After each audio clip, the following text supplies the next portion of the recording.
The LA Chargers pick off Kirk Cousins 4 times, and to break down each one of them, I looked at the tape and I really can't make too much sense of about 3 out of those 4 interceptions. On the first interception, you see Kirk Cousins throw it into triple coverage, and I don't know what he's trying to do there. It's pretty clear that the receiver is covered up pretty well, and there were definitely options out there for a dump off or just throw it away, but instead Kirk tries to force a ball and gets intercepted there. The second one was an inexcusable pick six where I don't know, he looks in the direction and I don't know if he underjudges the cornerback's ability to undercut the route, but it was a gifted pick six for Tariq Still, who took it back all the way. And then you saw his third pick, yet again in triple coverage, made 0 sense to what the game plan was. It took off 3 points off the board where they had a chance to at least get a field goal on 3rd and goal.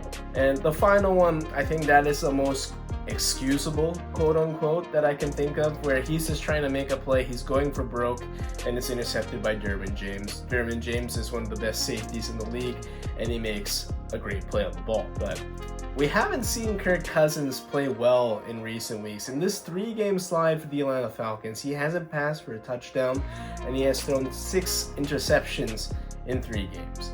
And in this 3-game slide, we've seen the Falcons kind of come unraveled. I mean, Younghoe Koo has missed several kicks. I think about the Saints loss where he missed 3, I believe. And in the game against the LA Chargers, he missed a 31-yard kick, I believe, wide right. And he has figured out ways to get over his early career struggles, but if these are coming back, this is another case where a kicker has looked good for a couple of years, but then if that confidence starts to wane on you, that's where you gotta come up and make a decision, because if Koo continues to struggle, we'll see him probably on the street sometime soon. But getting back to Kirk Cousins, the interceptions are there, and looking at how the Falcons have lost games this year, they're just 2-6 in games that Kirk Cousins turns over the ball, and that's simply not going to get it done. He looks older, he looks slower, there's less zip on the ball. I mean, the arm strength